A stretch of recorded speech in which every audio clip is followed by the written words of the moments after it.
아침을 시작하는 슬기로운 방법. 오늘 내게 이로운 뉴스. 노영희의 출발 새 아침 슬기로운 인터뷰.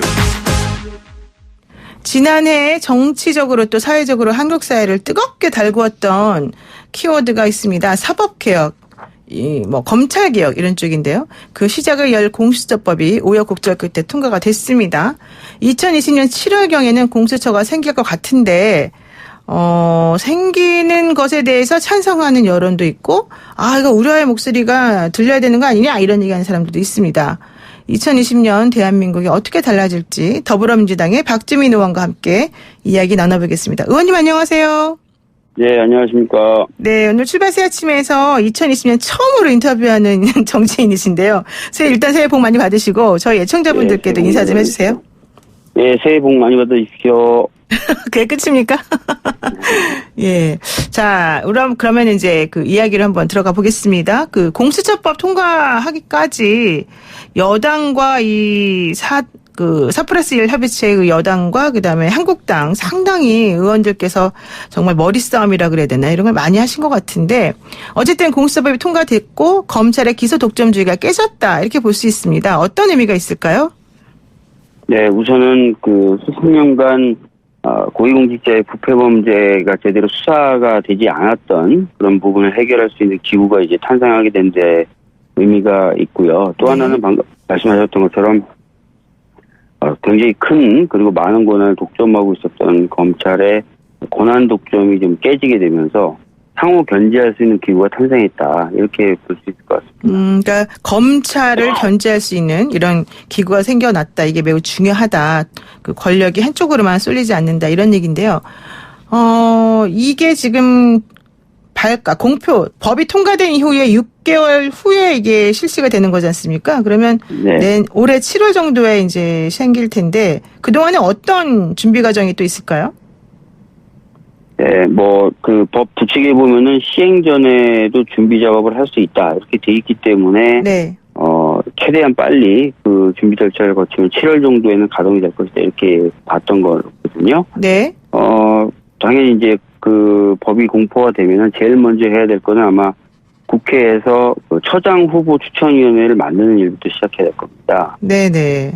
처장 후보 추천위원회를 만들어야 되고, 그러면 이제 각 당에서 또는 각 교섭단체에서 후보를 추천하고 이런 작업들을 좀 해야 될 것 같아요. 그래서 그게 원활 하느냐에 따라서 또 언제 공수처 출범하느냐 이 시기를 굉장히 많이 크게 좌우할 것 같습니다. 그렇군요. 령이나 규칙 같은 것도 좀 정비를 해야 되고 일단은 처장도 빨리 뽑아야 되고 검사나 수사관도 빨리 뽑아야 되고 이러는데 지금 원래 처음에 안은 검사 50명, 수사관 한 7, 80명 정도였다가 지금은 검사 25명 이제 이런 식으로 지금 줄어들었어요, 규모가. 그런데 수사 대상은 한 7, 8천 명 정도 되니까 어떻게 이 작은 인원이 그 수많은 사람들의 범죄를 다 처리할 수 있겠냐 이런 우려도 있더라고요.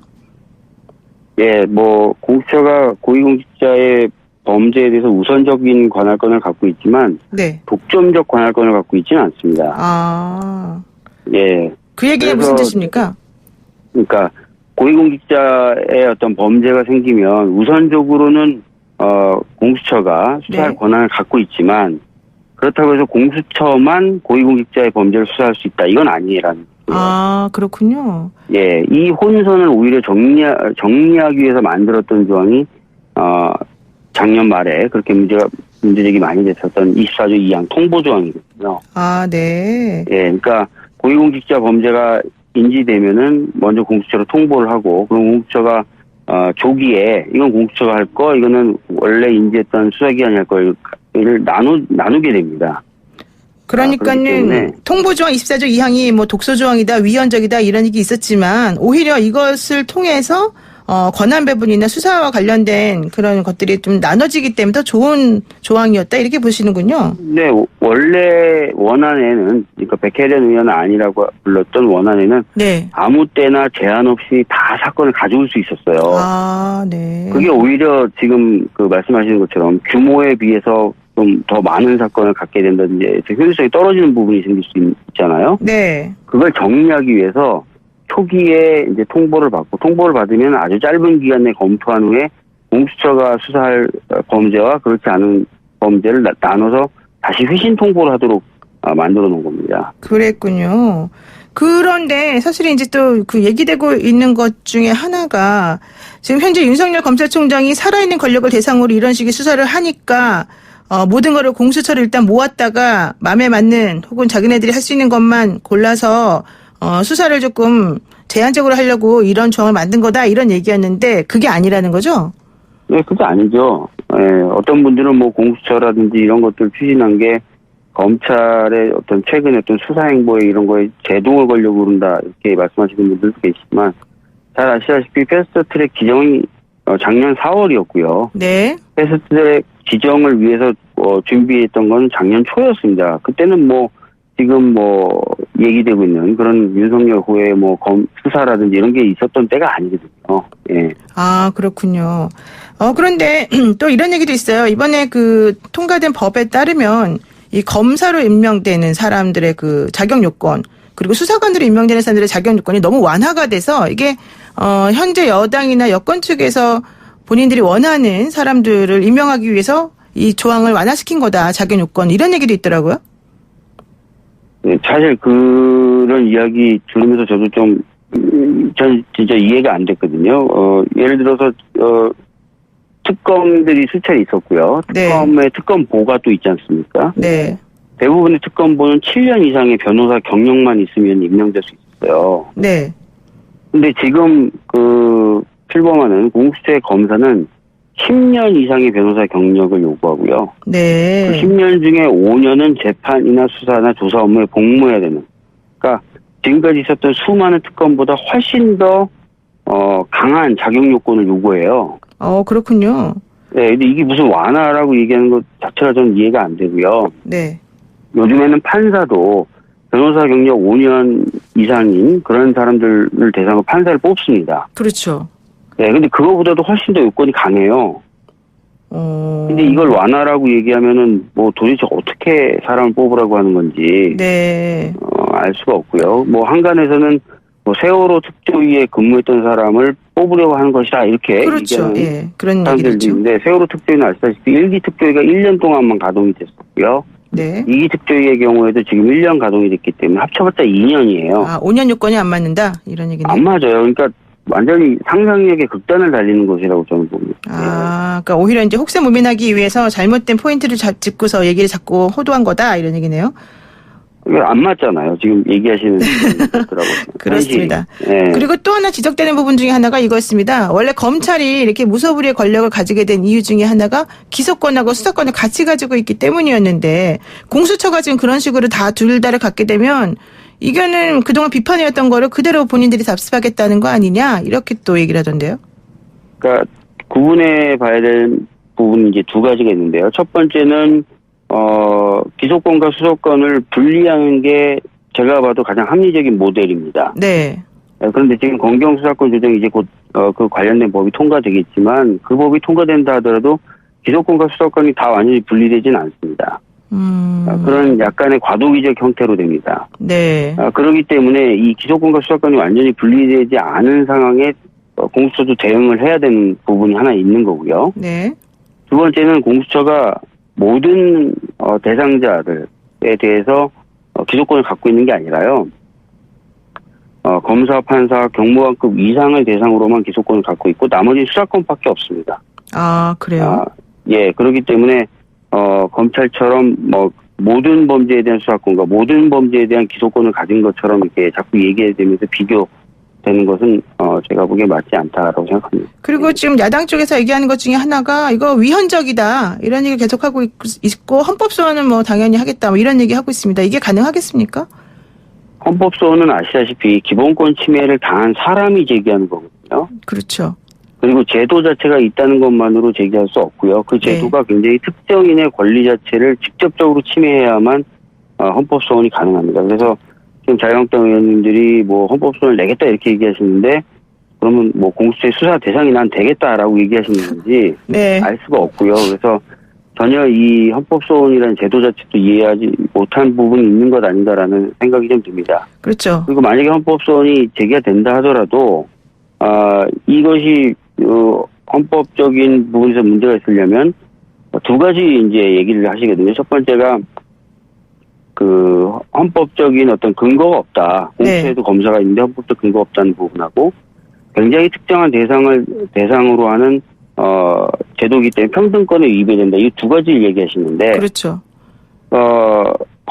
헌법을 이제 다 노영희 변호사님도 보셨겠지만 헌법에 검사라는 단어는 등장하지만 이 검사를 어떤 절차를 거쳐서 누구를 임명하는지에 대해서는 한마디도 언급이 없어요. 네.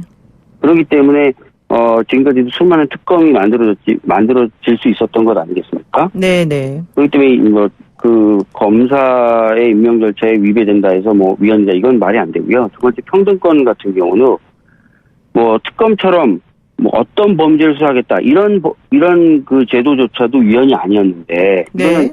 어떤 사람의 어떤 범죄다라고 아예 특정이 돼 있지 않고 그냥 굉장히 넓은 사람들의 어떤 범죄 행위가 발생할 경우에 처벌하겠다라는 것이기 때문에 평등권에도 침해가 안 됩니다. 그래서 위헌일 가능성이 거의 없죠. 그런 주장하는 거는 좀 받아들이기 어렵다. 그러면은 이제 좀 이른 질문입니다만은 초대 공수처장은 어떤 인물이 돼야 된다 이렇게 생각하십니까?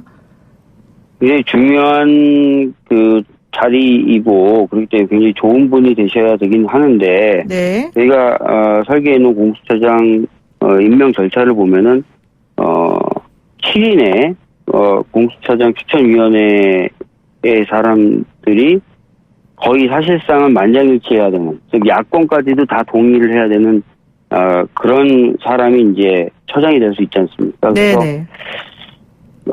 굉장히 어떻게 보면 중립적이다 못해서 혹시나 저는 걱정이 무색무취한 분이 되지 않을까. 무색무취한 초기에는 좀 분들까봐. 약간 주도권을 딱 쥐고 좀 조직을 좀 끌고 나갈 수 있는 그런 분이 되셔야 되는데, 네. 여든 야든 다 찬성하는 사람이 돼야 되니까 약간 그런 게 걱정인데 굉장히 하여튼 중립적인 사람이 될 것이면 틀림없다고 봅니다. 중립적이되 무색무취하면 안 된다. 이게 요점이네요. 그러니까 뭔가 좀 의지도 있고 의욕도 있고 그러셔야 되겠죠. 네, 그렇군요. 그리고 조금 전에 7시경에 문재인 대통령이 추미애 장관에 대한 임명을 제거했다라고 하는 속보가 들어왔습니다. 이제 신임 법무장관으로 추미애 장관이 된 건데요. 신임 법무부 장관에게 기대하는 한 말씀을 말씀하신다면 어떤 게 있을까요? 지금 검찰개혁 관련된 법제도가 이제 하나씩 완성이 돼가고 있는데요. 네. 과거에 이제 조국 전 장관이 장관이었을 때 추진했었던 법제도 개선 없이 법무부와 검찰이 자체적으로 할 수 있는 개혁들이 멈춰져 있다는 평가를 많이 받고 있습니다. 네. 조국 전 장관 사임 이후로요. 그 부분 좀 반드시 챙겨봐 주셔서 명실상부한 검찰개혁이 이루어질 수 있도록 해주셨으면 좋겠습니다. 네, 명실상부해야 된다. 고맙습니다. 그리고 마지막으로 하나만 여쭤볼게요. 이번에 금태섭 의원이 공수처법 통과 후폭풍으로 좀 문자 테러를 당했다 이런 얘기도 나오던데요. 금태섭 의원이 공수처법과 관련해서 기권표 던진 것, 또 조응천 의원이 찬성표 던진 것, 이건 어떻게 보세요? 일단 조응천 의원님이 여러 가지 이제 고민은 가지고 계셨지만 당론에 따라 찬성표 던져주신 부분에 대해서는 굉장히 감사하다고 생각을 하고 있고요. 네. 금태섭 의원님의 경우에는 그분의 이제 고민은 이해하지만 좀 아쉬운 부분은 있죠. 네. 그래서 아쉽다 이렇게만 좀 말씀드리겠습니다. 아쉽다는 게 그냥 본인의 의사표현을 정확히 했어야 된다 이런 뜻입니까? 아니요. 어차피 이제 사람이 이제 각자 생각은 다르지만 또 당론이라는 것을 정하는 절차를 거쳤고 하면은 그 부분을 좀 따라주는 부분도 좀 필요하지 않나라는 측면에서의 아쉬움입니다. 알겠습니다. 예, 오늘 말씀 여기까지 듣겠습니다. 고맙습니다. 예, 감사합니다. 네, 지금까지 더불어민주당의 박지민 의원이었습니다.